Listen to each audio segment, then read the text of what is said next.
Assalamualaikum warahmatullahi wabarakatuh. Kami dari kelompok 3 di sini kami akan memaparkan sebuah video mengenai materi struktur otak dan proses pembentukannya bagian neurogenesis 1. Sebelumnya izinkan kami memperkenalkan diri terlebih dahulu. Nama saya Mila Fahira Karamina dengan NPM 10050020082 dan ini adalah rekan-rekan saya. Perkenalkan, nama saya Muhammad Mustaqim dengan NPM 100500273. Nama aku Cinta Amanda Wibisana dengan NPM 100500267. Nama saya Arsyira Najmi Raisya, NPM 10050020051.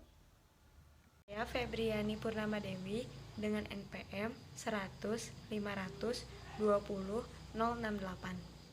Nama saya Nuha Zakiyah, NPM 100500271 dari kelas B. Di sini kita akan membahas tentang struktur otak. Otak manusia dibagi menjadi 3 bagian utama, yaitu otak besar atau cerebrum, otak kecil atau cerebellum, dan batang otak atau brainstem. Penasaran kan gimana penjelasannya? Yuk kita simak videonya. Cerebrum atau yang lebih dikenal dengan otak besar merupakan bagian terbesar dan terdepan dari otak manusia.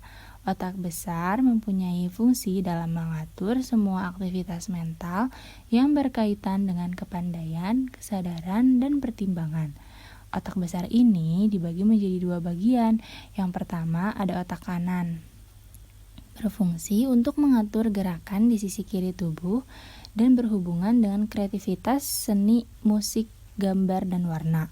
Lalu yang kedua, otak kiri berfungsi untuk mengatur gerakan di sisi kanan tubuh, berhubungan dengan cara berpikir linier, mengatur hal-hal yang bersifat rasional, dan matematika.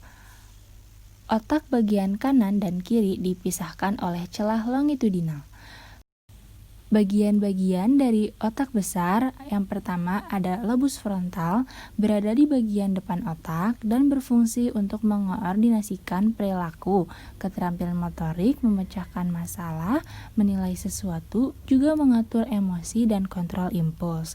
Lalu yang kedua ada lobus parietal, terletak di belakang lobus frontal dan berfungsi untuk mengatur dan menerjemahkan informasi sensorik dari bagian otak lain, seperti rasa, suhu, dan sentuhan. Lalu yang ketiga ada lobus temporal, terletak di kedua sisi otak besar yang sejajar dengan telinga, memiliki fungsi untuk mengoordinasikan memori visual seperti mengenali wajah, juga memori verbal seperti memahami bahasa dan menerjemahkan emosi dan reaksi orang lain. Lalu yang terakhir, lobus oksipital terletak di bagian belakang yang memiliki fungsi penting dalam kemampuan membaca dan mengenali kata-kata yang berkaitan dengan aspek penglihatannya. Diencephalon merupakan istilah yang digunakan untuk menyatakan struktur-struktur di sekitar ventrikel ketiga dan membentuk inti dari otak besar. Memiliki 3 struktur. Yang pertama itu adalah talamus. Bagian yang terdapat di otak depan berfungsi untuk mengatur proses masuknya informasi dari luar otak menuju ke kulit otak, juga mengatur proses terjadinya gerakan organ-organ tubuh lewat koordinasi kulit otak dan otak kecil. Lalu yang kedua ada hipotalamus, berada di bawah talamus, berfungsi mengatur kestabilan suhu badan, rasa lapar dan haus, kegiatan seksual, dan berbagai aktivitas badan lainnya. Juga proses pertumbuhan dan menstruasi pada perempuan yang dikendalikan secara hormonal. Lalu yang terakhir ada epitalamus, bagian yang menjadi penghubung antar sistem limbik dan bagian otak lainnya. Otak kecil atau cerebellum berada di bawah otak besar pada bagian belakang otak, tepatnya di bawah lobus oksipital. Sama seperti otak besar, otak kecil juga memiliki 2 belahan. Otak kecil bertanggung jawab dalam mengendalikan gerakan, menjaga keseimbangan, serta mengatur posisi dan koordinasi gerakan tubuh. Otak kecil juga berperan dalam mengendalikan gerakan halus seperti menulis dan melukis. Nah, yang terakhir ada batang otak atau brainstem. Batang otak atau brainstem berada di depan cerebellum.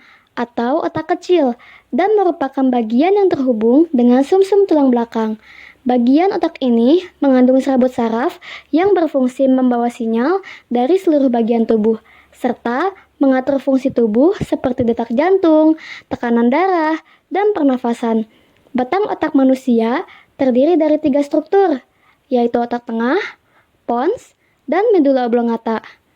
Otak tengah berperan dalam mengatur gerakan mata, serta memproses informasi penglihatan dan pendengaran. Pons berfungsi untuk mengendalikan gerakan wajah, menghubungkan korteks serebral dengan medula oblongata, serta sebagai pusat koordinasi antar otak kiri dan otak kanan. Dan yang terakhir, medula oblongata adalah bagian otak yang berfungsi untuk mengontrol pernafasan, tekanan darah, denyut jantung, dan gerakan menelan. Neurogenesis adalah proses produksi sel-sel sistem saraf neuron oleh sel-sel punca saraf dan terjadi pada semua spesies hewan kecuali Porifera atau spons dan Plakozoa. Neurogenesis paling aktif selama perkembangan embrionik dan bertanggung jawab untuk memproduksi semua jenis neuron organisme. Lalu selanjutnya, neurogenesis selama masa kehamilan. Hipokampus adalah bagian otak yang berfungsi sebagai pusat belajar, memori, dan perilaku. Pematangan dan perkembangannya sangat cepat dalam periode yang pendek, dari akhir kehamilan sampai anak berusia 2-3 tahun. Selama periode ini, terjadi peningkatan absorpsi dan penggunaan zat besi untuk neurogenesis, pertumbuhan dendrit, mielinisasi, sinaptogenesis, dan sintesa neuron transmitter. Neurogenesis di hipokampus terjadi sampai dewasa, tetapi sebagian besar terjadi pada periode prenatal dan awal postnatal. Saat keadaan defisiensi besi akan menganggap neurogenesis di hipokampus, keadaan defisiensi besi di hipokampus akan menyebabkan perubahan morfologi dari neuron hipokampus, yaitu bentuk dan ukuran neuron lebih kecil, jumlah percepatan neuron atau sinaps berkurang.